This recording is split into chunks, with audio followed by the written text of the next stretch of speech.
Yeah, the most cost-effective and affordable console to now being the most expensive. Yeah. And also competing with the Steam machine.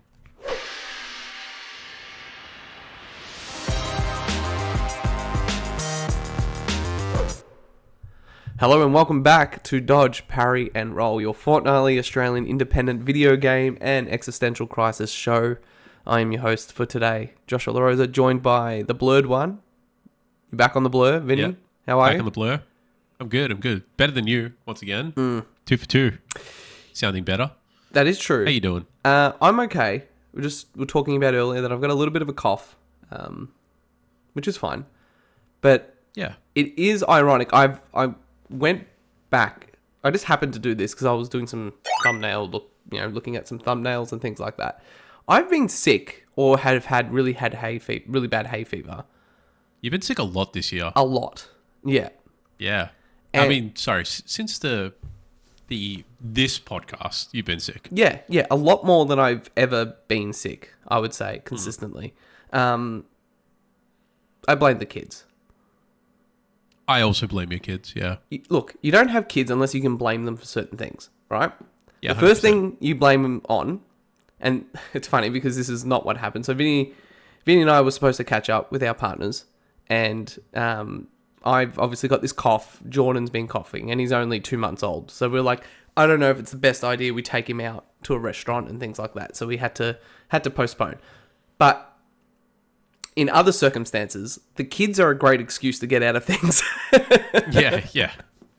Yeah. Likely story. Very nice. Yeah. I see how it is. Oh, well, it is what it is. But It is what it is. look, I don't think we've genuinely have done it before. Oh, you've never used it as an actual excuse to something you don't want to go to? We've used it to say no to things, definitely. Okay. But Yeah. we have not used it in like the circumstance that happened Saturday, where it's like on the day, and it's like you wake up, you're like, Yeah. I want to do this, and then you use it. fair. That we haven't played that card yet. Oh, you're saving that one. I'm saving You can- that one for the you next get time we catch up. you get at least maybe like 3 per kid. You per can't phase. overuse it because at some point you're like, your kid's always sick. Something's going on here. Yeah, but you can say like you got the teething phase. You got there's always like a Regressions. general sickness. Yeah. Regressions. Like those Diarrhea. are the core 3. Yeah, just waking up, just not sleeping. Yeah, and then what you do is when you're starting to run thin on excuses, you have another one. You see how this Yeah. works? And then you have an Yeah, yeah. unlimited array of Unlimited. excuses. Where And then before 40 kids. I was running out of excuses. I had nothing left. There was nothing left I could say. Yeah, because Nathan's the life of the party. He's a socialite. He is very much a socialite. Yeah.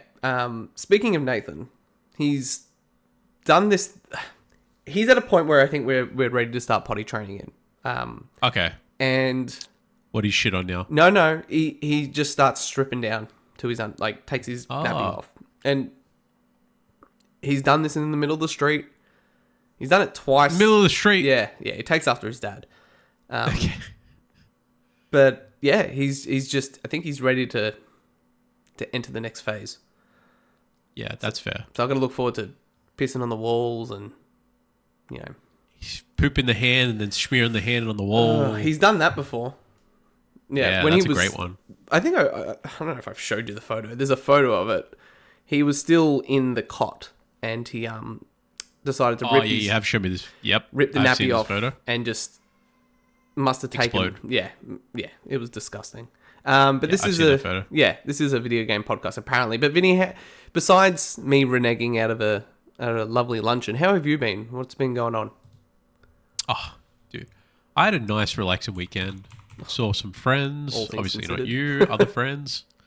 But I mean, good man. It's nice and cold. We're approaching the winter months here.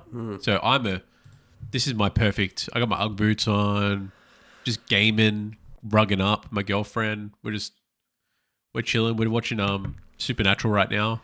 So we're enjoying it. Just having some nice comfy food and just playing some comfy games. Heaters blasting. We actually slept with the fan on. She radiates heat, this one. Yeah. Sam radiates so much heat. There's usually one in He's the a furnace. relationship. Naomi's like that. Are too. you?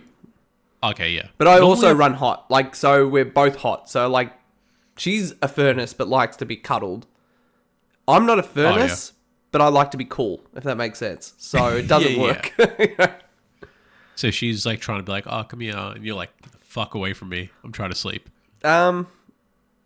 Depends on the situation. Do you kick her away? No.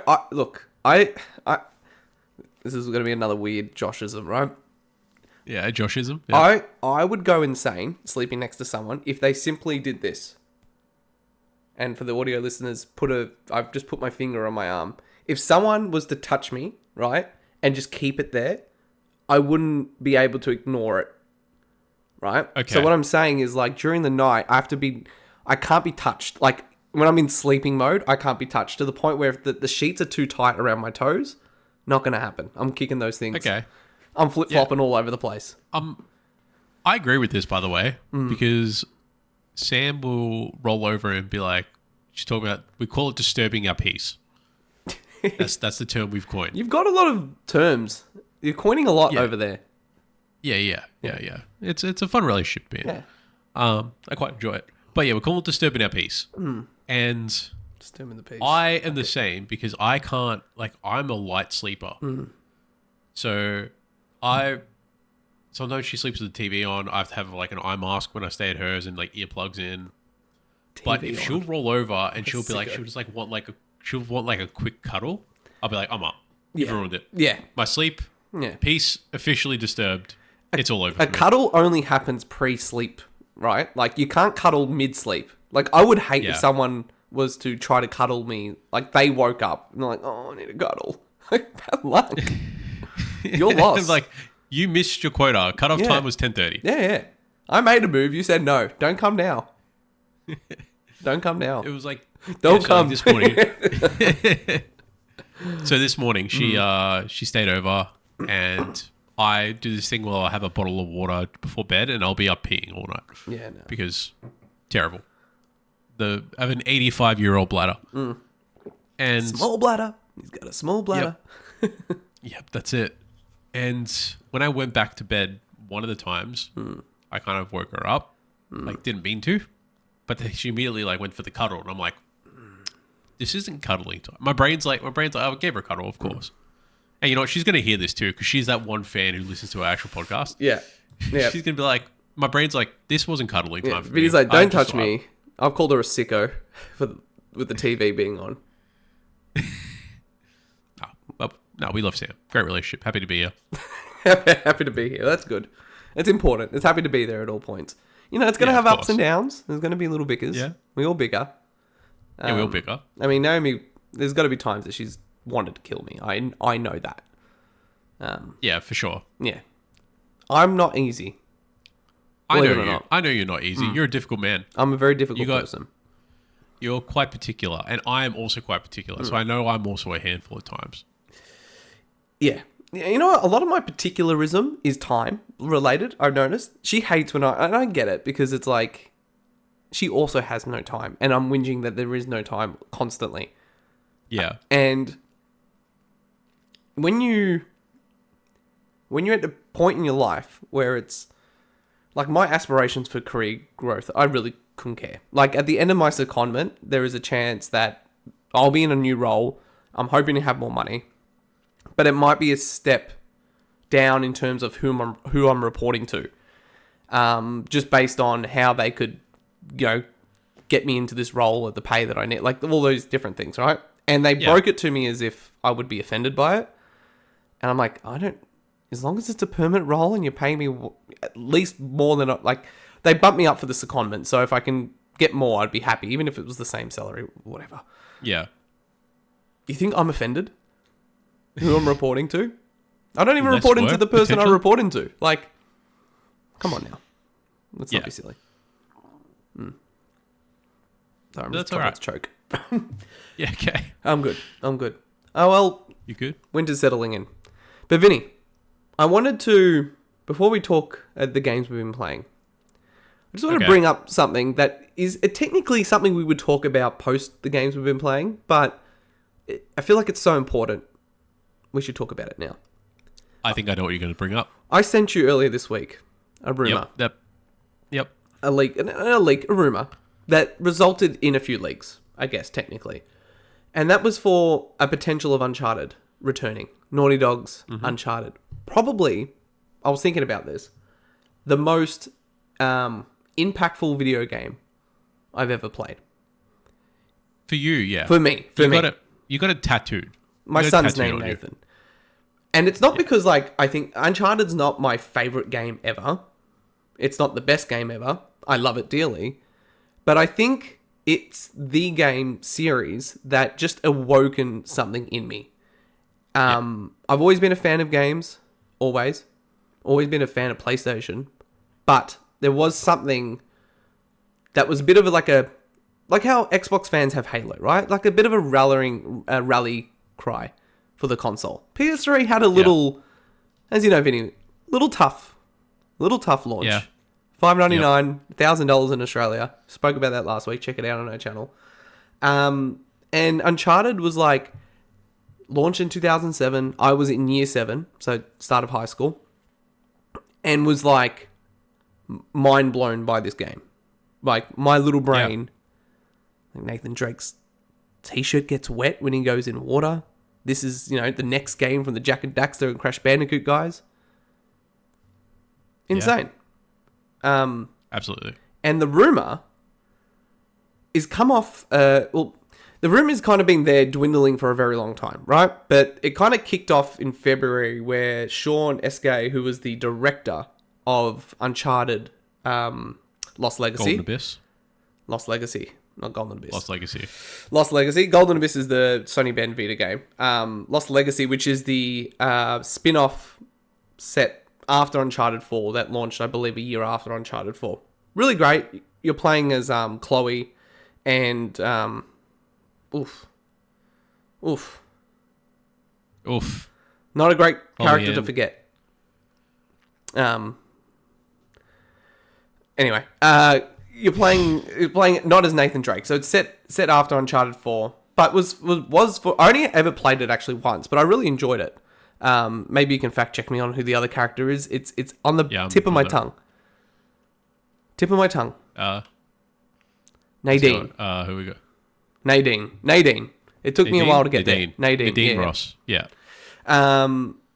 So the director of that game has tweeted a photo of what could be explained as a ancient cannon overlooking some sort of jungle-ish environment. Very Uncharted. But really, it's very Uncharted. It's the tag of research. Talk to me, Vinny. How are we feeling? Is this an Uncharted tease? Is it coming back? Are we getting our Surely. boy?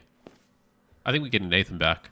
So I think it's a good idea to keep like PS3 to the PS4 and 5. I mean, like, you got to keep these characters alive. Like, I understand they've shelved Jack and Daxter. Crash is no longer theirs.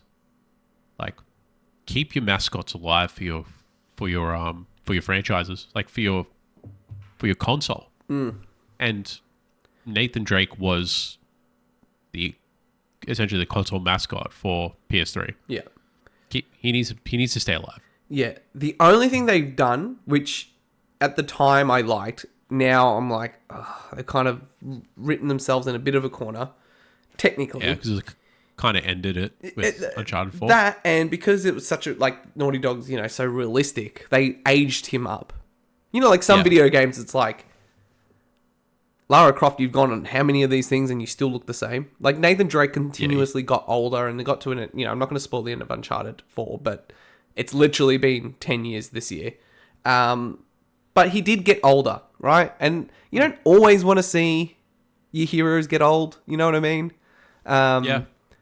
So it'd be interesting. There's a few ways they could play it, right? You could play it as kind of maybe set before Uncharted 4, so in between Uncharted 3 and Uncharted 4. You could set it after Uncharted 4, and that would be unique for other reasons.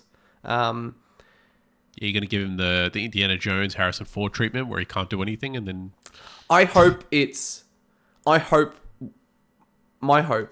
and what I think it might be, I don't know if you remember in 2023, there was a PlayStation commercial, live action PlayStation commercial, which they do all the time. but there was a very specific scene of what looked like a female Nathan Drake in a tomb, right? And every other part of that trailer that was live action, you could go, oh, there's God of War, there's the reference to this, and that. But that one scene never really came out. Like, there was no game to connect it to, right? So, I don't remember this. Sorry? I don't remember this. Yeah, I'll send you the link after the show. But there was this one scene. It was literally like 3 seconds in the trailer. It's just like this lady or girl, woman with a torch in a tomb, right? Wearing very much Nathan Drake Uncharted 3 kind of desert gear. Yeah. And people have speculated that that is like an Uncharted tease for the very longest time.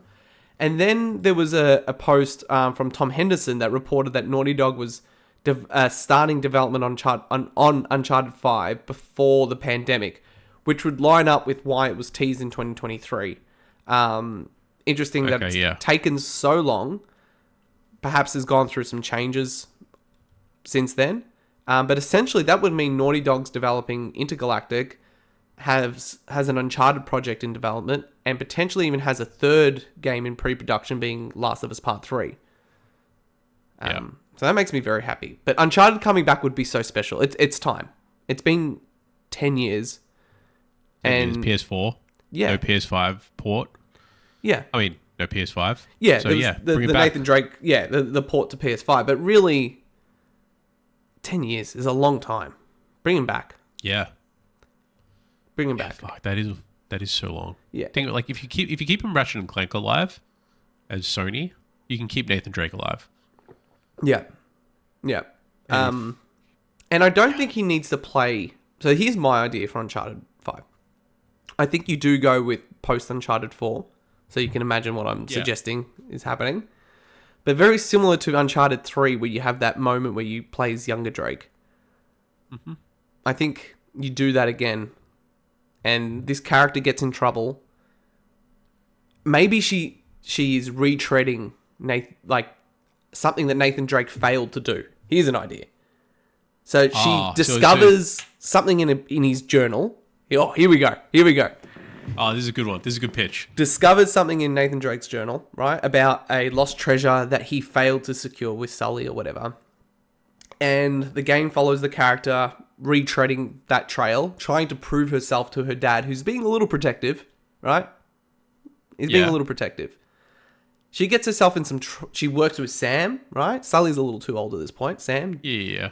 And Sam's like, I don't know if you should be doing this. Like, Nate's going to kill us. Things go awry. Maybe Sam gets captured and she gets injured or something. Or one of them gets captured. Maybe she gets captured and Sam goes back to Drake and like, I'm so sorry. You need to come out and we need to rescue her. And half of the game is that. The other half of the game is our boy coming back. Yeah, for one final mission. One final mission. How do we feel? I can see that happening. That'd be great. I like it. Yeah, I like it. Yeah. Good plot.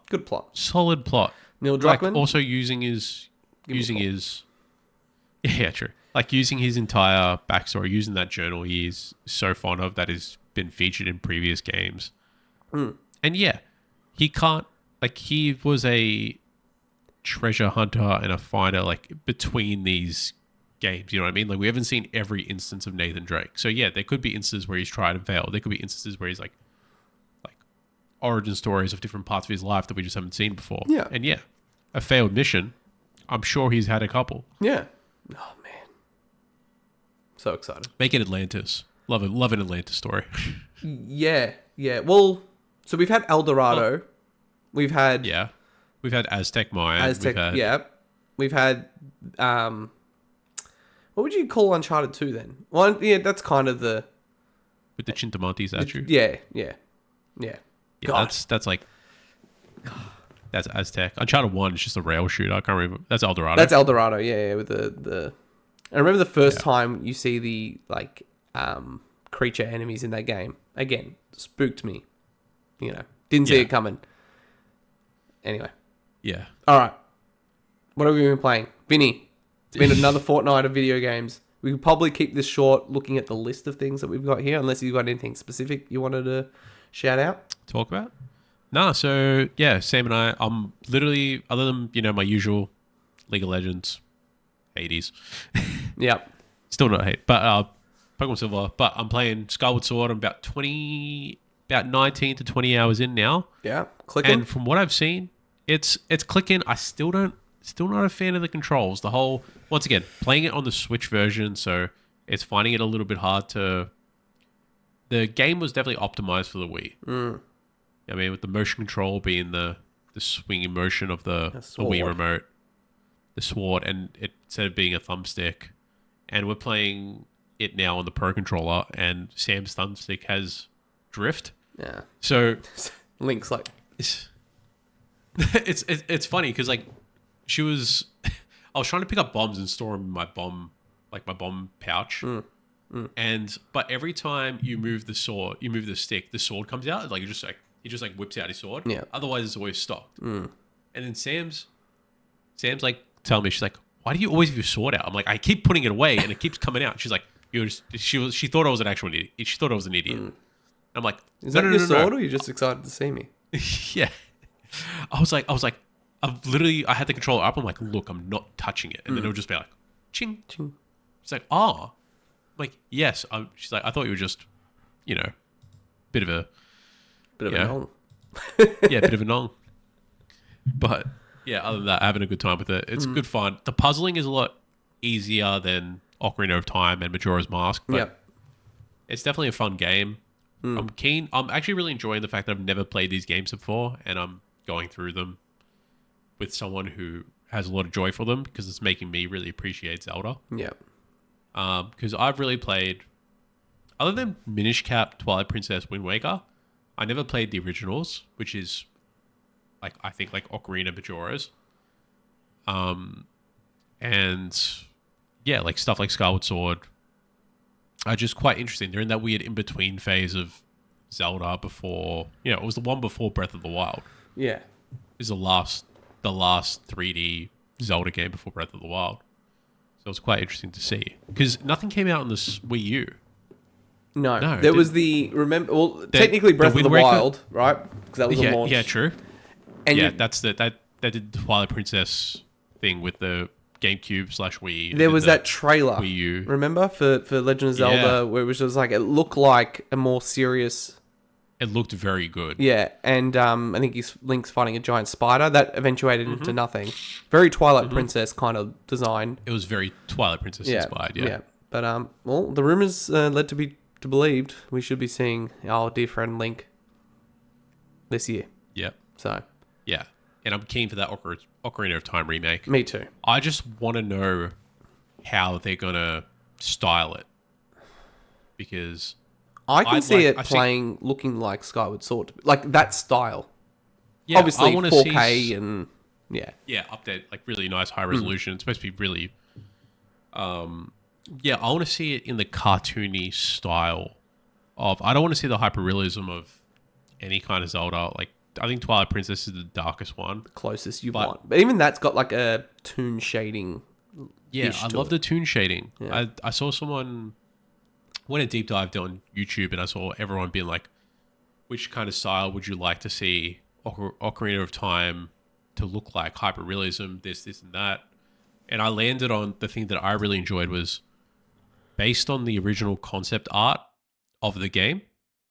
So if looking through all the the Hyrule Historia, I had the Ocarina of Time concept art for Link, Zelda, Ganon, and that tooniness to it, but not like cartoon, like Toon Link from Wind Waker, but just that stylized, like a cartoon. And it looked clean. I thought this game would look fantastic. It would look timeless as well.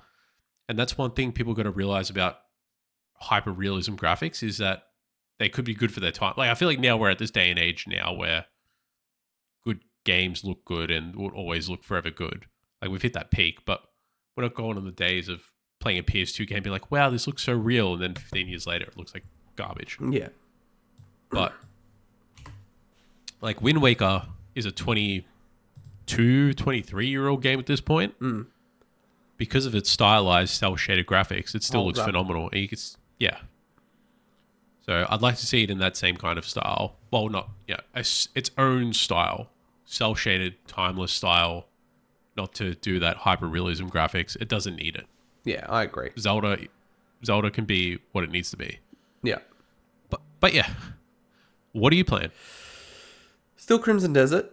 I think I'm about 24 hours in at this point. It's crazy. They continue to update this game like nearly, if not every day since launch. They're still updating it. Adding features and I think just recently, maybe yesterday, they patched different camera modes, adjustments to skills.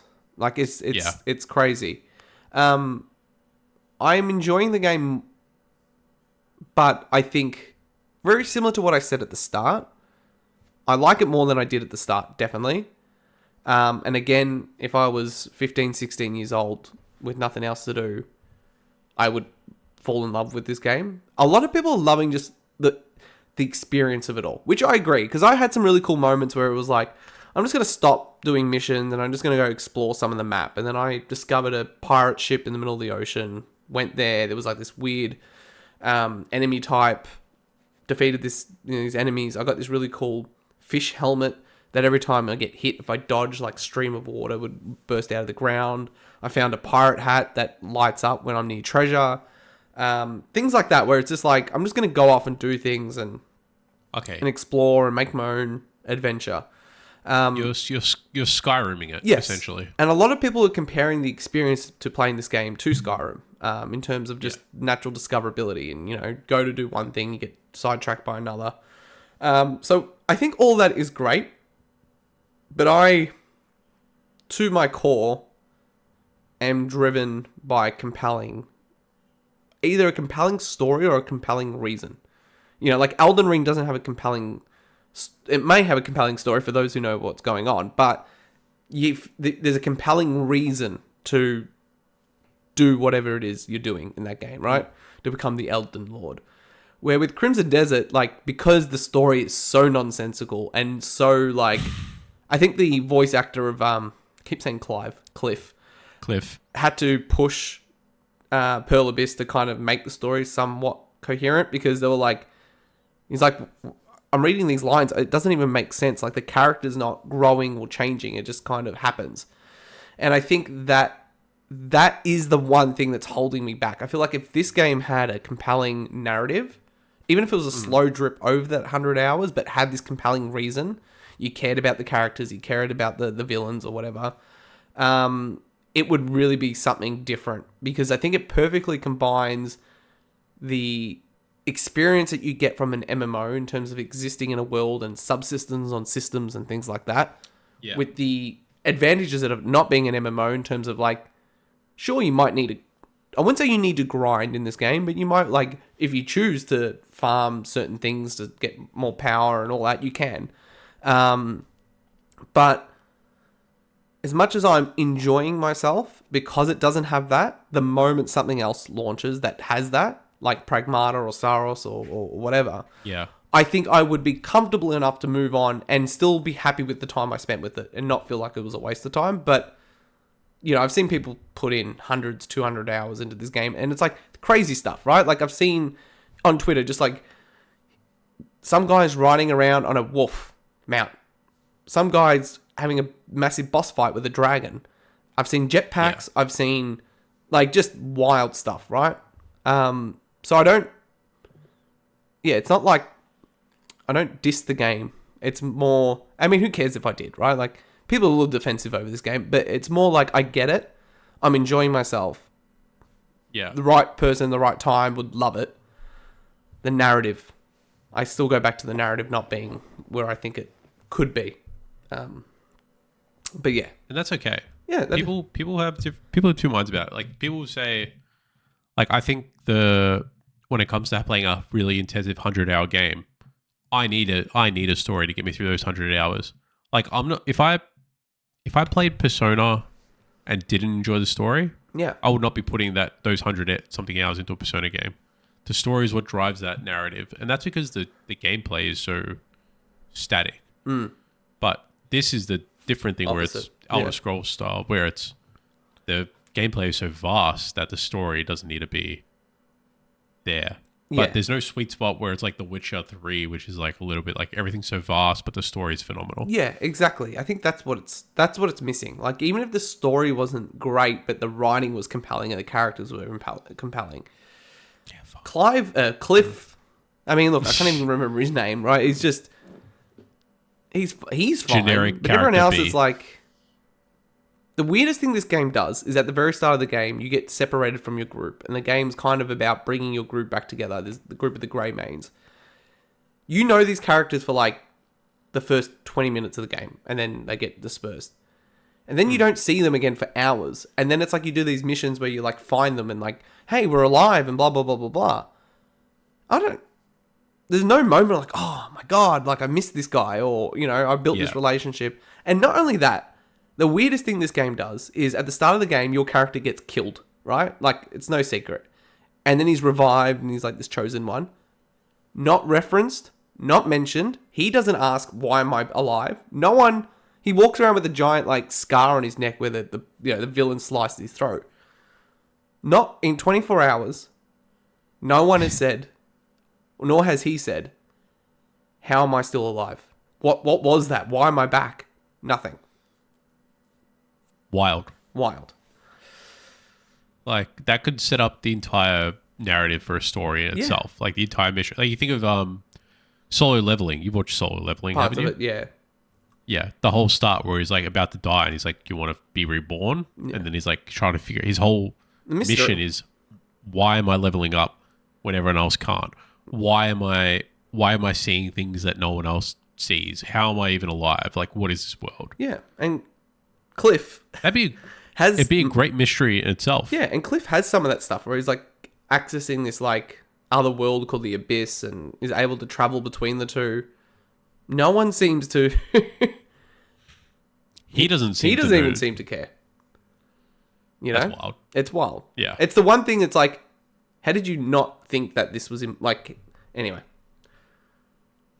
Godspeed if you're enjoying yourself. I am enjoying myself, but I'm ready to move. I'll continue to play until at least what's it called? Pragmata. This next game comes out. Yeah, no, Pragmata comes out first, and then this next game. But let's move on. Let's actually move on to our new reoccurring segment, Perfect Parry, where Vinny and I try to predict the Metacritic score of some of the biggest upcoming releases.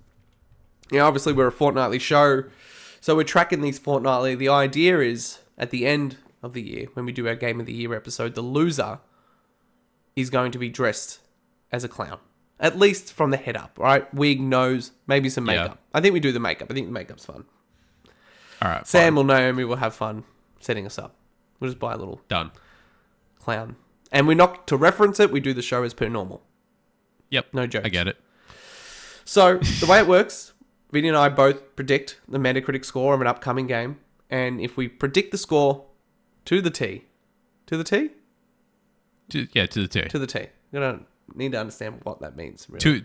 To a T. To a T. It's a golf reference. Oh, of course. Okay. All right, that makes sense. All right, well, if you get it right, 10 points. 10 points. And then for, if it's an 80 and you guess 80, 10 points. Then between 80 to 84 or 76 to 80, so 4 numbers of either side, you're getting decreasing points from 4-3 to 1. So if the game's an 80 and you guessed 83, 2 points. Yes. Clear? Makes sense? Crystal. I will put the image. Yeah. I'll do it again. It was really so simple in my head. Oh, did you miss it last week after we made a point of it? That's funny. So to catch everybody up, first week we did Crimson Desert. Last fortnight, we did Pragmata, which as of present doesn't currently have reviews. The game launches in 4 days from data recording. So reviews technically will be coming over the next few days. So by the time we record next week, we'll definitely have an update on Pragmata. But the next game that we're picking is none other than Housemarque's Saros. Depending on... Saros. I like Saros. Saros. Yeah, Saros. Sounds pretty cool. The next game from Housemarque, the team behind Returnal, Resogun. Yep. Now, memory serves, I guessed first for Pragmata. This is your first guess. So you're first now. No. You were first for Crimson Desert, and then I did Pragmata, right?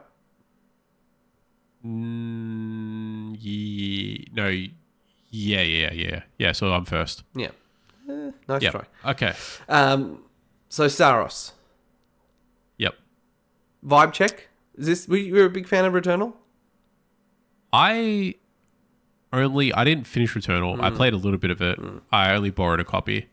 I was going to play it on PC, but you were just like, just wait for Saros. Yeah. But I know the vibes were good. Oh, yeah. Returnal's fantastic. Still probably one of the coolest looking and playing PS5 exclusives.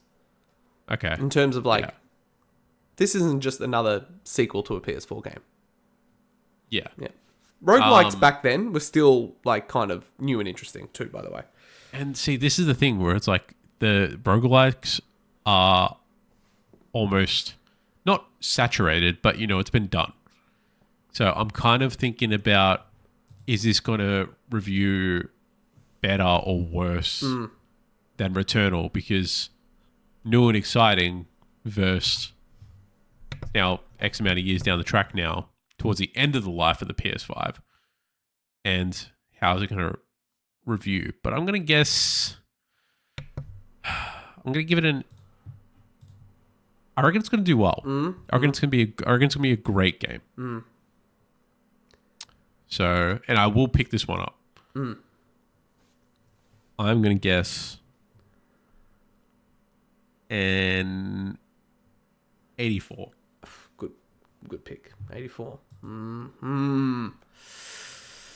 right. Yep. So, Returnal has an 86 on Metacritic. Now, I did see that. I did my research. Yeah. My biggest thing was at launch specifically, before people knew and understood how to play the game, whilst Returnal was great, it did very much have that knock on it that people felt that the roguelike aspects of it in terms of how you progress each time you die was lacking a little. It kind of felt like you lost a lot and didn't gain a lot. Where a game like, what's the one that you love? Hades had that progression. That was there in Returnal, but it wasn't as much. So they have openly spoken about how that they have made a conscious effort on that point. And there's mechanics in the game that seemed... Well, when I was looking at some of the previews, they talk about this game being a bit more approachable than Returnal and telling more of a linear story, where Returnal was very much like audio logs, you're getting snippets of cutscenes post-death, but there wasn't a really... I thought there was a compelling story, but not a very clear story. It kind of had like a From Software kind of like... Not to the level vibe to it. Yeah, but there's a little bit of like, what does this mean? Is this in her head type stuff, which I thought was really cool. But this seems to have more NPCs, a bit more of a linear story, and a bit more approachable. Yep. Counterbalanced with, will people say this is great, but also very similar to Returnal because of the style of game it is? And will that affect the score? So I'm kind of torn because I think on one end I can see some reviewers that liked Returnal liking this more, therefore reviewing it higher. But then I could also see people that really love Returnal saying that this is very close to Returnal and therefore knocking it down a few pegs. Yeah. See, this is... And I actually did a little bit of research on it where I was like, it's going to go either way because I feel like I looked at the reviews for Hades and Hades 2. Hades 2 reviewed higher than the first Hades because it polished a little bit stuff that was lacking from the original game. But I still rate Hades 1 as a better game, but now I'm like, from a critic score, they'll probably do it and improve it. Same thing as like how Kingdom Hearts 2 is better than Kingdom Hearts 1 eventually, but Kingdom Hearts 1 is like the game. Yeah. So hey, this could be another swing for you. Yeah. I think I'm going to make the call that it's going to review better. I think it's going to review similar. And okay. So what I mean by that is it'd be funny if it did land on an 86. I think I will go I think I will go at 85 because I think that this game is going to review very similar to Returnal, but I think I actually think might land higher than Returnal, but just to protect my points here, being a little strategic, I'm going just one above you because I don't want to blow myself out of the water in terms of the points. I do not want to wear the clown makeup, Vinny, is what I'm saying. So I'm going to go 85. Okay. But I'm predicting an 87. I'm thinking, do I just go at 86? I'm like, no. Because I was actually thinking the same thing. Do I go just the same score as which? But this is the hard part. This is the hard part of snaking. So yeah, and this is the thing where it's like whoever goes first sets the tone, but also the nature of the beast. Yep. When I'm up next, you'll have the same opportunity, and we'll see what happens. But Saros, 84 for Vinny, 85 for Josh, and we'll check in next fortnight with Pragmata releasing over the next few days. I'll be playing this game for sure. Yeah, this looks really cool. All right, moving on to our central main topic of discussion. I saw this after listening to a discussion here on YouTube, and that was, why don't we play a little bit of Armchair CEO, Vinny? And the thought behind it was we will cover the big three, what has historically been known as the big three. We might venture into some publishers potentially down the track. PlayStation, Xbox, Nintendo, and essentially Armchair CEO, and make decisions about the business. We become the Phil Spencers or the Asher Sharma of the world, the Herman Hulsts of the world, the Mr. Nintendos. Because I can't think of this. The Reggies. Yes, what was formerly Reggie. What's the new? Because it was Doug Bowser who became, which hilarious. Yeah, lasted for like a year or two. Now it's the female. I can't remember. The lady. Yeah. Mr. and Mrs. Nintendo. For the record. Yeah. Yeah. But we thought we would start with Xbox. So I sat back, had a think about a few ways we can address this. There is so much to discuss with Xbox. But where I kind of thought was an interesting way to begin this was, I had here if you were Asher for a day, but if you became the CEO, the president and CEO of Xbox or Microsoft Gaming, what would be the first 3 decisions you would make? Okay. Am I going first? We can snake it if you like. I'm happy to start. Happy for you to start wherever you want to go with it. All right. I'll let you start. We'll snake it. You go with your first decision. Yeah. I would reassess Game Pass. Okay, that was going to be my first one. Which is something that is rumored to be happening. I don't know if you heard the discussions over the last 48 hours that there's talks dropping down to 2 tiers, and there's talks around Call of Duty being potentially pulled out of Game Pass and what that would do with the tiers. There was rumors around a first party only Game Pass. There was rumors around Netflix potentially being involved. Yeah, there is talks. Yeah, there is talks. For me, I've obviously been very vocal about Game Pass in the past. But this is the bed that they've laid. I think that it would be destructive to remove Game Pass at this point in time. So really it's about assessing the subscription product isn't where they had planned it to be. I think if you go back to the FTC reporting, they kind of spoke about this plan of reaching 100 million subscribers by 2030, which is clearly not happening. I think the last reported number was around 35 million.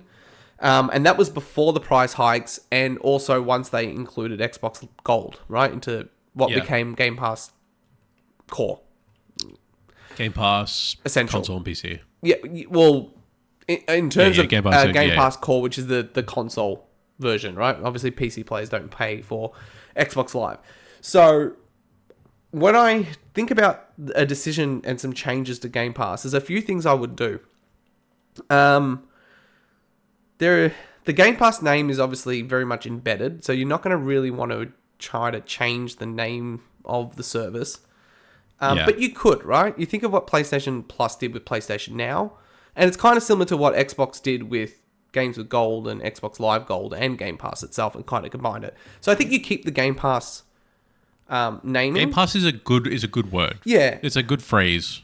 I think they just need to rethink all of it, right? Yeah. So I would have, this is another rumored thing that they were planning on doing, but firstly, you if you're launching Xbox Helix and this is a PC console hybrid, there is going to be an expectation that multiplayer is free, right? Yes, I have heard this. So you kind of want, again, I wouldn't use these naming conventions, but a legacy Game Pass, which is a Game Pass for your Xbox Series players, right? The 30-odd million Xbox Series players. Because if I'm Microsoft, those people we still want to charge for online multiplayer. I don't think they're going to make it free across the board. I think that's going to be one of their exclusives, potentially, to try to get people to upgrade, is to say that, come join us on the next generation of Xbox, access to PC games, free multiplayer, so on and so forth. So you're going to need to have like a legacy Game Pass as one tier. But really, the work needs to be done to combine PC Game Pass with all these other tiers that are existing. So I think you do have a super cheap ad-ridden tier where you bring back that price as much as you can. Yeah. And they've kind of spoken about, there's been rumors about this kind of ad-tiered Game Pass where I think they've spoken about like where there would be loading screens, there would be actual ads. I hate the idea. Oh, yeah. I do not agree with this at all. But in terms of mass adoption, I think we've come to the agreement that a subscription service for video games is a good idea in principle, but doesn't appeal to the people who play video games. Because people people historically, hardcore people play a lot of things. And they're very stubborn, like to own, like to buy fan base. And then there's the casuals who purchase 1 or 2 games a year, Call of Duty, Madden, Fortnite, and play those games only. So the likelihood of that person going, I don't play other video games. Sure, I'll sign up so I can play Starfield, is very low. So I think you need to nearly have like a Game Pass subscription that goes across PC and mobile. And this is your, iPads, everything. Like an entry level, bare bones version. Everything's an Xbox. Yeah, bare bones version of Game Pass that is significantly cheaper than the other tiers. Perhaps doesn't get day one games day one, but they come in 12 months after. Very similar to PlayStation Plus. And it's streaming for mobile and it's native for consoles, but you've got ads essentially. Okay. So I think they need to. They're in an interesting point because they're the whole Xbox is being presented as like not a budget friendly option by any means, but for the price sensitive people. Not to say that Xbox players are poor, but in the sense of Series S, the cheapest console in the market. Game Pass, a cheap way to play video games. Like cloud gaming, come to the players, all that stuff. So I think you need to do that. And it doesn't mean people like you and I would have it, because it's the same reason why I have YouTube Premium, or I have the Netflix. I don't know what Netflix thing we have, but there's a Netflix with no ads and things like that, where people who are really into it are not going to do that. But I think if you want more than 30 million people, you got to go cheap, you got to have ads, and you have to get it to as many places as possible. Okay. So that's the first thing I would do. Yep. I mean, there's a lot more I would do with Game Pass, but for the consciousness of time, what would you do to Game Pass? Like, keeping it on Game Pass for a minute, how would you... Yeah, because that was going to be my first thought as well, was Game Pass. I would go 2 tiers, not this 3-tier system. I would do Xbox for console and PC and cloud, and then a premium tier. Yep. But the premium tier would have day one exclusives. So Game Pass Ultimate. Games. Yeah, Ultimate would have the games coming out for first party games coming out day of release. It will be a premium tier that has that included. I do not want ads on the basic tier. I refuse. But I think it would be a good idea to include Xbox Live with that bundle. So if you're able to keep it at the same price you have it now, even slightly a little bit cheaper, but includes Xbox Live, being the voice chat for console and handhelds, for chat and community, mainly for consoles. That's, I think, is a good option.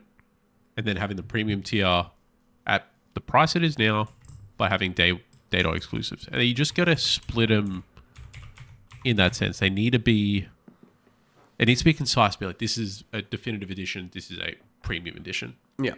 Game Pass Standard, Game Pass Ultimate.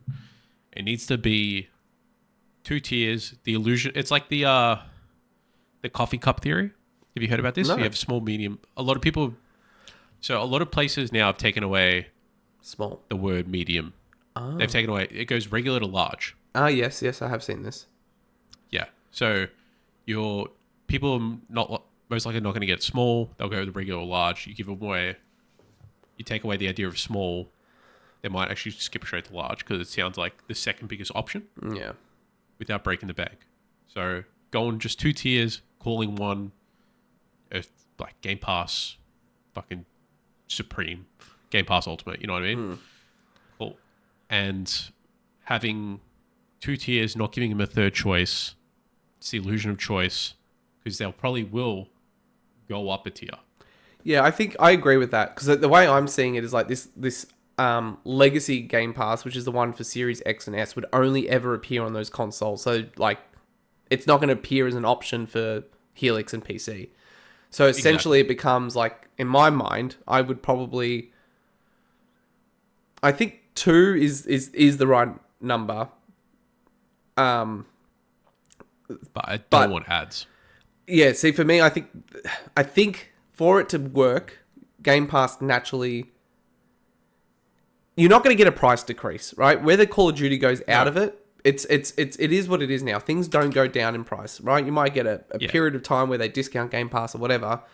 And I think there's other ways that they will do it. They might do family plans or, buying in bulk type thing. I think those are great ideas.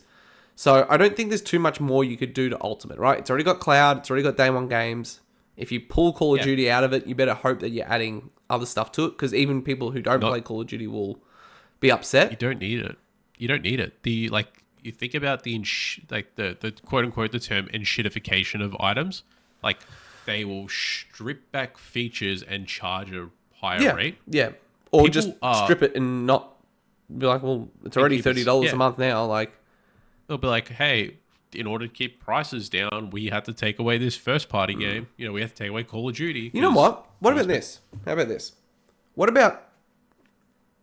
I still think three on the Helix PC, like mobile, this whole ecosystem, right? Ultimate, day one games. Cloud is what it is now. It's the most expensive tier, right?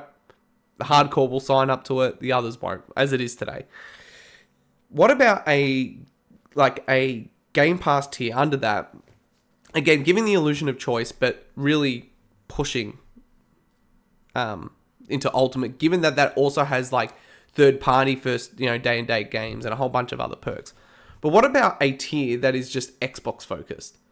So they're not having to pay third parties. It's a tier for just, and I think this was also a rumor, but a tier that is just for Xbox, ABK. I mean, Xbox has so many publishers under their and name. ZeniMax. They can do that. Yeah, so no third party games, no indie games, no nothing.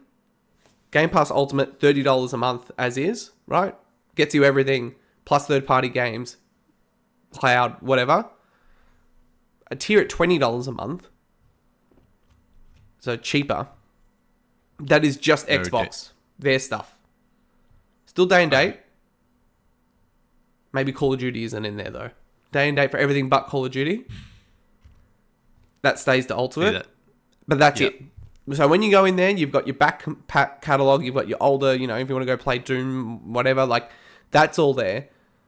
But you're not going to get like Expedition 33. That's in Ultimate. So if you want third party stuff, you go there. So you have this Ultimate tier that is third party, first party, all the third party older games that have come to Game Pass exist there, cloud gaming, etc. Basically what it is today. Yeah. But people who have whinged about the price, here's a $20 tier that is our stuff only and our legacy stuff. Kind of like a PlayStation Plus Essential. No, PlayStation Plus Premium, where it's but just first party in this instance. So all the Microsoft stuff, all the ZeniMax, all of Activision, and it is just all our stuff only. Cheaper, kind of in line to what it was pre-price hike. So you're actually paying what you paid before for less, but it looks better because what was there now in Ultimate is now $30 a month. And then you have this $15 tier, and that's your ad one. And that is potentially a downgrade version of that middle tier that's just Xbox stuff. I think what's the problem... Xbox stuff with ads. Yeah, Xbox stuff with ads. So really, if you're a gamer that wants choice...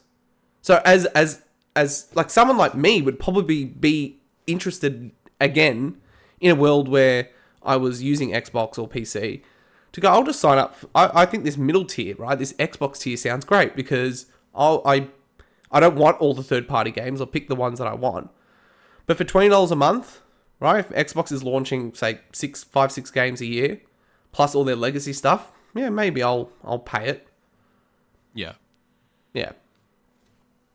It's hard for Xbox. Xbox really put themselves into this hole that they can't claw themselves out of without keeping Game Pass. Yeah. Yeah. Yeah. They can't. Yeah, they can't lose Game Pass without entirely losing their entire base of their current player base. Yeah. Yeah. So was there anything else that you would? Because I think like some of the stuff's already happened. Like I tweeted. It was in not a heated discussion, but it was a back and forth on Twitter, right?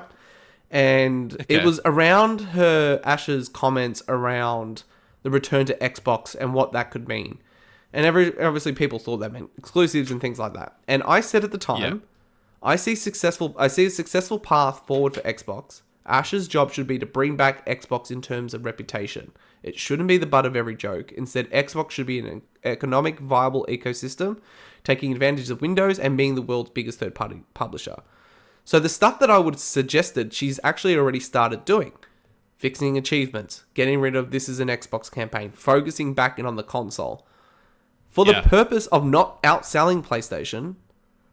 For the purpose of creating a player base on there. For those who are there. Network. To not be the butt of every joke. To have an ecosystem that spans PC and this console hybrid world. That is just simply not the butt of the joke, right? And it's like you play that. Just like, in a different extent, because Steam's massive. Just like you wouldn't even think twice when someone says, yeah, I play on Steam. Yeah. And you wouldn't think twice if someone said, I play on PlayStation. Yeah. But if someone's like, yeah, I only play on Xbox. At the moment, people will be like, what are you doing, man? You're right. What are you doing? Yeah. So true. that would be my thing. I would be like, all right, I would make a clear statement on exclusives. That's what I would do. I would say, as Xbox, the world's biggest publisher of games across Activision, ZeniMax, and Xbox Studios, we are bringing our games to as many platforms as possible, as soon as possible. So whether that means a game like Fable, where the team's ready to launch it day one on PlayStation, it's there. Or Halo. Oh, interesting. Or a game like Gears that might need 6 months, or Forza because the team isn't ready to do it. We are doing that. But our commitment to our fans is that doing this will allow us to invest back into the games that we release. And this has been something that I think Jez Corden spoke about, that the team at Fable, what's the studio called? Oh my god, I'm blanking the name. The team on Fable were essentially given more time and resources and money because they knew they could make up that time and money by releasing the game multi-platform if it's a hit on PlayStation, right? Yeah. So I think the damage of multi-platforms happened.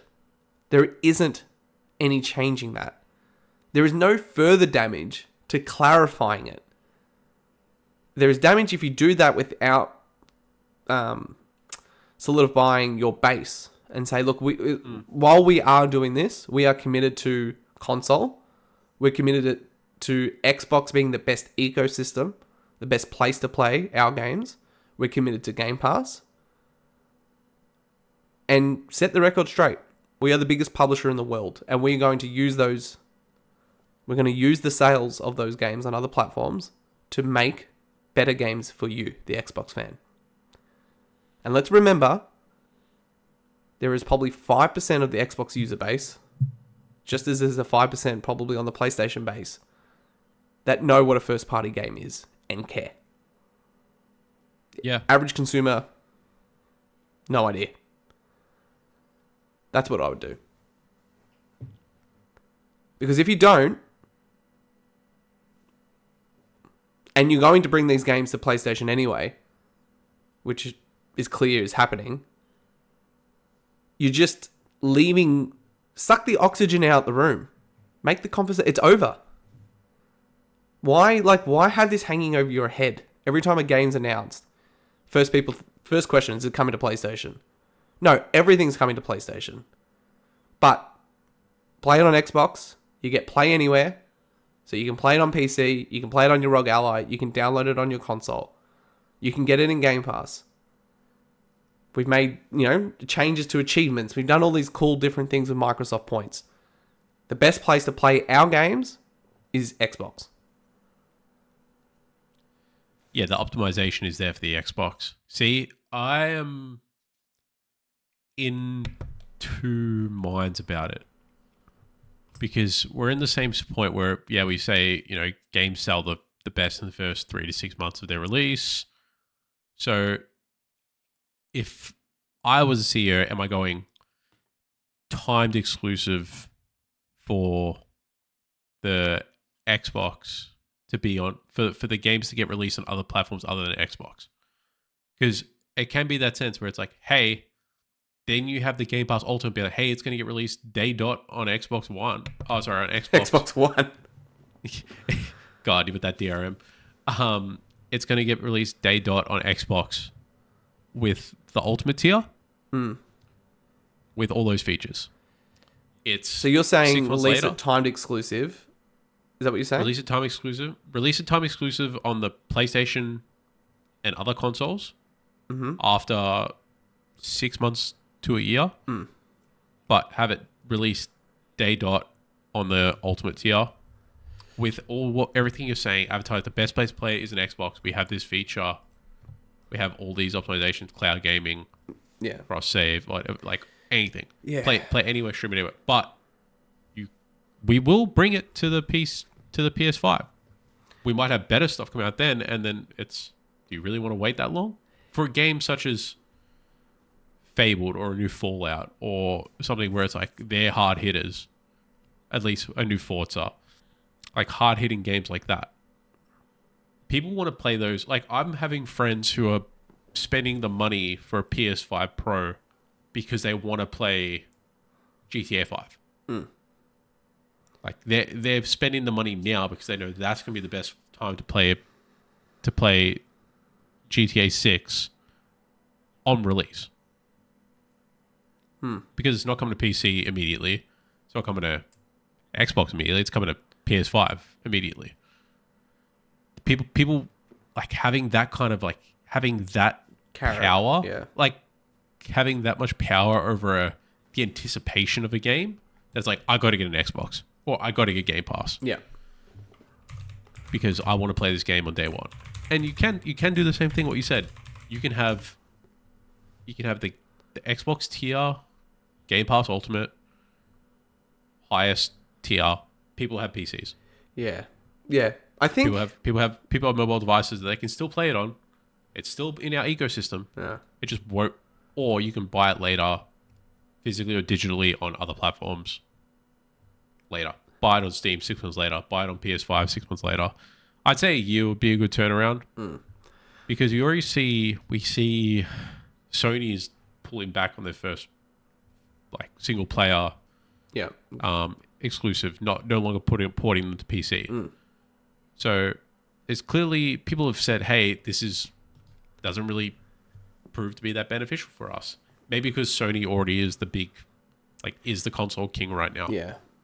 I think that's my sticking point with that is that Sony don't need to do it because they're already the best. Not that is that they've got the only place that they're not publishing on. I mean, well, Sony are unique in that they make the most of their money off the sales of other people's games, not their own games. So the reason they keep games exclusive is to get people to buy the console to play those games, but then also buy Fortnite bucks and stuff on the PlayStation Store, which you can only do on a PlayStation. The V-Bucks. Right? Yep. Xbox is a little different because they are such a major publisher with 30 plus studios that they need their games to sell, and it would be great also, very much like Nintendo. Nintendo make most of their money on their own games selling. Yeah. Right? Because a game like Mario Kart will sell 60 million copies or whatever it is. The issue that Xbox have is that if you're Microsoft and you're the bean counters at Microsoft, you kind of prefer a copy of a game like Fable being purchased on PlayStation than that PlayStation player signing to Game Pass for a month to play it than unsubscribing. You actually make more money if they buy it on PlayStation. And it's the hard thing. Yeah, so I get it. Game Pass becomes the thorn in their side. So that's why I tend to lean to going, look, if you want us to keep making these $200, $300 million blockbusters, we need these games to sell. We've got a piece of hardware that has 35 million players. The biggest issue against exclusives for Xbox isn't the Series X and S, right? Which does have a relatively small user base. It's actually next gen, Helix, right? You are launching what is essentially going to be a mid-range PC that is going to be priced probably between USD 1,000 to maybe 1,400 USD. They're only reasonably going to sell 10, maybe 15 million units of this thing because it's going to be priced as a PC and not a console, right? And PS6 is going to be expensive as well, but not on that end of the scale. So how do you justify launching the next Halo on a machine that is only, throughout its life, only going to have maybe 10 to 15 million players? You do have PC, right? But it's, I guess, proven at this point that it isn't enough. And I think what Xbox lacks that PlayStation has that allows them to do what they're doing is like a game like Wolverine is a game that someone will buy a PlayStation for. Game like Uncharted or Last of Us or God of War. Successful movies, HBO series, right? Yeah. I'm not buying an Xbox for Ninja Gaiden 4 or Kiln or some of their other stuff. Would you for Fallout? I'm not a Fallout player, right? Okay, but based on the success of the, they got Fallout's Amazon huge. show. Yeah, 100%. Fallout is huge. But it's like, all right, cool. Use it. Let's do that. Okay, that's great. We'll see you in 10 years when we make the next Fallout. Because Bethesda... That's what I mean. Yeah, they should have been doing it this whole time during the success of Fallout. And that's even if they did have it and they had it ready. Like, you need more of their games being like that for it to work. Yeah. Because it's like, all right, cool. Like, would I think about buying a PlayStation for Wolverine? Yes. Okay. But then I keep it and I play God of War, I play Uncharted, and then I'm blah, blah, blah, blah. Xbox, you can make that case. Like this year alone, Forza, Gears, Halo, all launching in the same year. But once that's done, you're not seeing another Fable for another 5 or 6 years. You're not seeing you're not seeing Halo. You're not seeing... So it's like, we're making this boutique console that's going to be expensive. It's going to sell less. We've already gone multi-platform. Yeah. I just don't see it working with Game Pass also being in the mix. We've got a fan base, and that's the tricky thing that they've got. they've got a fan base that is split between the Series X and S. So half of that 35 million is price conscious, right? Because they purchased the Series S. And the next console is going to be the most premium one on the market. Yeah, so they've gone from the most cost-effective and affordable console to now being the most expensive. Yeah. And also competing with the Steam machine. Yeah.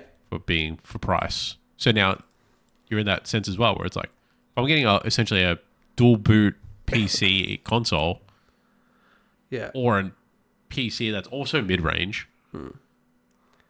Once again, we've spoken about the Steam machine, how it's like going to be. It's also going to be a boutique product, so it could be in that same. That's what price I'm saying, point. and the same unit sold. So it's kind of funny. Like my strategy would be probably this is an Xbox, but I just wouldn't do it that way. I think their problem was that they went too soon on the message that Xbox is everywhere.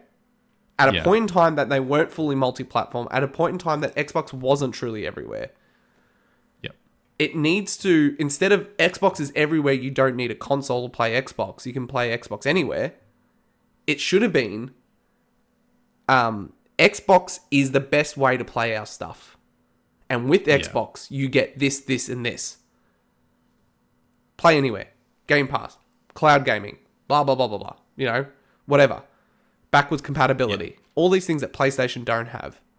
Focus. Do it all. Have it focus on... It's like on a smaller scale, PlayStation with PC. It was there for a long time. But Sony never addressed it. They never said, don't buy this game on PlayStation. It's coming to PC in 6 months. Never. They would purposely not talk about PC. I mean, heck, PlayStation would ignore the PS4. Like a game like God of War Ragnarok and Horizon, they didn't announce it was coming to PS4 until much later. Because they wanted to build the exclusive... The anticipation, for PlayStation 5. So it's hard to do it with the Xbox Series because they were essentially the same generation. Yeah, that's the issue. That's done. But I think that's what it. Yeah, very similar to the whole Xbox One DRM all-in-one box. Too soon, and the messaging was really bad behind it. Message was terrible. The Xbox Helix, that would be my message. If I had total control, first thing I would do is to go. We are doubling down on hardware, doubling down on Game Pass, and we're doubling down on making Xbox the best place to play. We are also, as the biggest publisher, bringing our games everywhere, but this will drive bigger and better games for our Xbox players. Put it to rest. Make those changes to Game Pass. Make it cheaper, mid-level tier, entry-level ad tier. So yeah, Vinny. What would you... I think this is interesting. What would you steal from another player? Whether that be PlayStation or Nintendo. What would you, as Xbox, look at them and say, let's take that. Let's copy that. Let's do it in our own way. I like the family plan from Nintendo. So, and like, I've done the thing with my friends where we have the Nintendo Switch Online with, you can have up to 8 Switches. So 8 people in this family plan, implying that everyone else has, and you know, it's justifiable for an Xbox, for Microsoft as well, going through Xboxes, because you have a computer, you have a console, you have a phone. Yeah. So the same way you can have multiple Switches in the same household, you can have multiple screens, Xbox devices in the same house. It's a good one. So we do a family plan where it ends up being really cost effective for us, but we all get the benefits. Yeah. So I would steal, and this isn't the first, like Nintendo haven't done it first. Like you have Spotify Family, Spotify Duo for 2 people. So you could do a mix and match. You could have a 2-player tier where you get like 10% off. You could have a 5-player tier where you get like 20% off. And you could do it like that. I think the family plan and the bundling is a good thing to make it feel like that they're there for the players. Yeah. I think that's something to steal off another company. Yeah. Is a good one. What about you? I'm going to be honest. I think that is the best possible answer, to be honest. I think that is okay. That is, I didn't think of that, but I think that is like, that's what they need to be doing. I mean, if I had to think of anything, like, what would they steal? I would say maybe the silence from Nintendo and PlayStation and just talk when you need to talk. Yeah, honestly, silence is golden Yeah. in this day and age. Yeah. Like, the backlash that Nintendo have faced throughout the years, and they've just Said nothing and did nothing. said nothing. Yeah. Yeah. Like, don't reply back. hear you. Like, just, no. Yeah. Like, the backlash Nintendo got from even Pokemon Scarlet and Violet, Pokemon Legends ZA. It's like, oh, this is just pre-rendered textures stuck on a flat frame. Nintendo didn't bite. No. They doubled down. They doubled down. They're just like, yeah, whatever. Yeah. You're still gonna buy it. Yeah.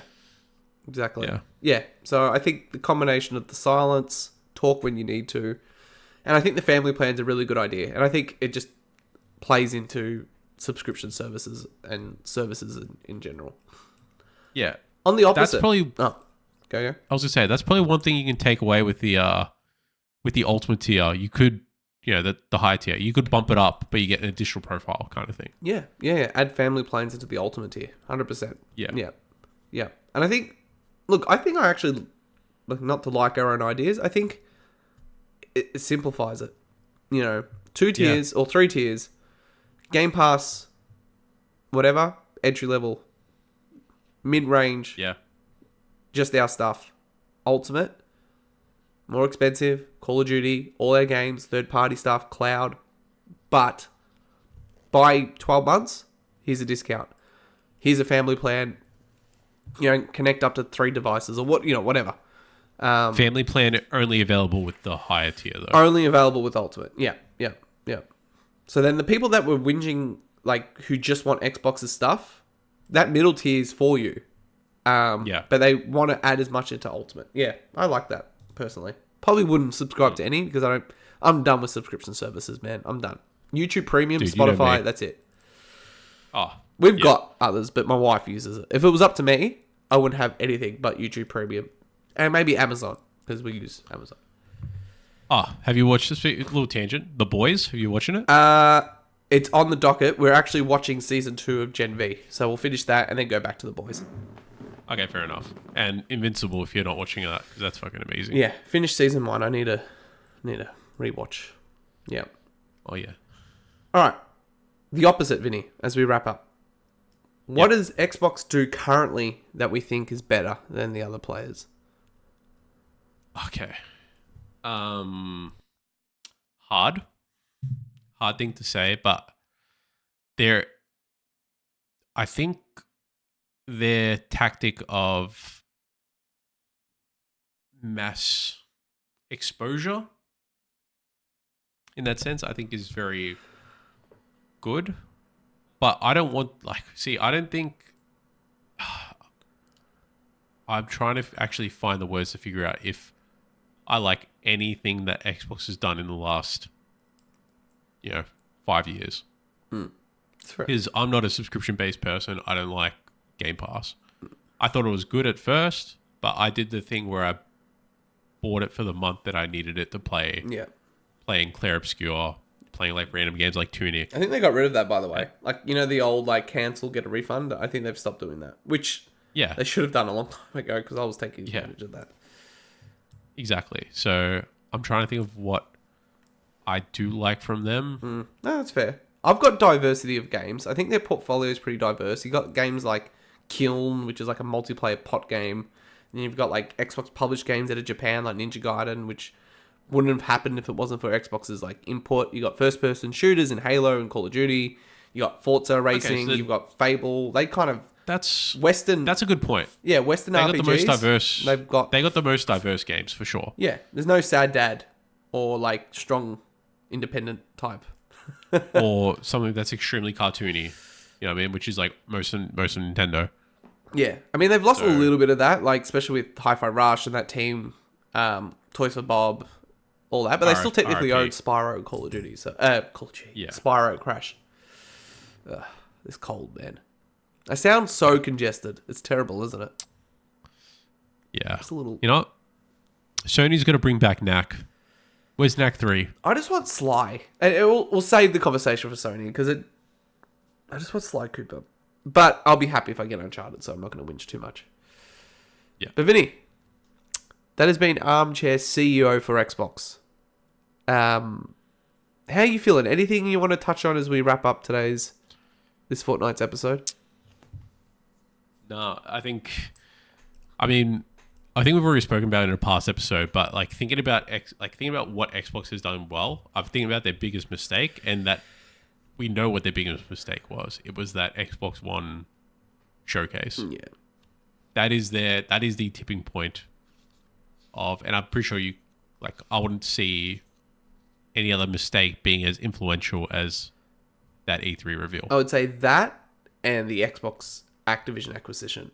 I think that was a major distraction and a major mistake. It just made them, it's been said by others, but flown too close to the sun. Like, they got away with it with Bethesda. They seem to still be able to do the exclusive things and justify it.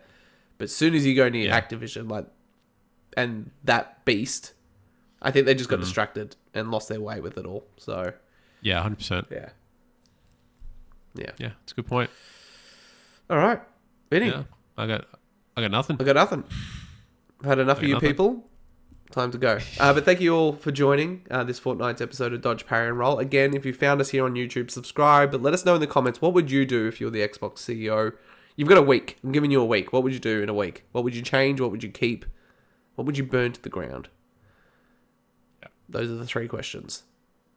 Vinny, any plans for the rest of the week? It is only Monday here in freezing cold Melbourne, Australia. Yeah, I got my Ugg boots on. You're all ugged up. Yeah, and trackies. You wearing shorts? Of course. I'm wearing my Final Fantasy VII t-shirt, but, a little bit of leg, Oh, you're in summer. I'm in the heart of winter right now. Yeah, I'm sick, and I'm the one in t-shirt and shorts, but that's probably why I'm sick. Basketball. That's pretty much it. Basketball Wednesdays. Family stuff. Yeah. Yeah, obviously hanging out with my girlfriend. Comes up a lot on this show. Yeah. Yeah. A bit of shout out to Sam. Shout out to Sam. That's lovely. We do need to reschedule, so we'll need to talk about that. What are you doing besides chasing after two children? 2 children. I think, by the sound of things, I'm going to be appearing on another podcast tomorrow. Oh, really? Yes. Friend of the Is show. it for the players? For the players, yeah. That was the response. So at the beginning of the show, this is so funny, like how the interconnections of this all go. Right before we went live, Ryan had posted, friend of the show, Ryan Betson, posted on Pop Culture's Twitter feed that they were not doing this week's episode due to one of the hosts not being available. And that was my response, was that GIF. I don't know if we can bring up that GIF on the screen, because it is up there with some of my favorite GIFs. Okay. Favorite GIFs. Can we make a note to bring that up? And then he just he messaged me and he's like, oh yeah, that's a good idea. You free tomorrow? So I think I'll be on there talking PlayStation, which would be great. Long time coming. So there's that. Work. We've got family night here on Thursday, so my parents are coming for dinner, so that will be interesting. What else? This weekend, I'm catching up with the boys for lunch on Saturday. We're going to Richmond. The boys, yeah? Yeah. Been a minute. We try to do it at least once a month, where we try to do like a dinner or lunch and a few drinks. We tried that. It collapsed almost immediately. We've kept it's come and gone. Like there'll be like 6 months of consistency, and then go for 3 months. We had a few months, and then in Christmas and holidays and yada yada. It's a lot. Like we do family dinners on both sides, alternating. So every week there's a dinner of some sort. And I think we've gotten through most of the people like to come see Jordan for the first time, because that's always hectic. Like it's just we get messages still. It's like, are you home? I'm like, no, I'm not, but I am. No, but you don't know that. So I think that's the plan for I'm going to the office tomorrow. Just got to get rid of this cough. I just got to get rid of it. Like Jordan's, he'll take his time. He's on the saline sprays because he can't have... That was another thing as we wrap up. You know when I messaged you, said we're heading to the chemist? Yeah. 5. I ended up dropping them home. I went to 5 chemists. 5 chemists? 5 separate chemists. So obviously Jordan's so young, he can't take really medication. So it was really just this combination of... It's called Brewer's Sniffles or something, and like a saline spray. But it's Yeah. obviously cold season, right? Because even the stuff I needed, like a Ventolin and a few other, like the Vicks Vapor stuff for the machine, sold out everywhere. Everything sold out. Yeah. In this economy, driving around, Yeah. no Vicks. I need my Vicks, Vinny. Oh, I always have Vicks. I got Vicks right in my bedside table right now. Do you do the chest rub one, or like, so we use like the vapor in the machine because of Jordan, right? So that's great because you're just breathing that in all night. That's good. That's good. What do you do? So I do the rub, or what I would do is I put a little bit of boiling water. I put the rub in the boiling water. Yeah. And I use it as like a waft it in. They actually sell pucks, like a Vicks puck, Vinny, is what I'm telling you. Do you understand? Yeah. A Vicks puck. Yeah, yeah. You get this little puck, you can put it in your shower, right? To the steam. Oh, and the vapor. Let me tell you. Oof. Big fan of Vicks. Is that a good feeling? Yeah. I think it's an underrated brand. In terms of like my brand allegiances, there's Sony, PlayStation. Vicks is up there. And then there's And Vicks. But yes. All right. Well, let's get out of here. Vinny, thank you so much for jumping on and joining us for this Fortnight's episode. Again, find us on YouTube. Always. Dodge, Parry, Roll. Vinny. Spotify. Now on Spotify. So for your audio pedophiles out there. That's not the right term, is it? Definitely Audio not. files. It's audio files. Not pedophiles. Audio files. All right. That's enough. Vinny, All right. send us away. May the power protect you. Goodbye.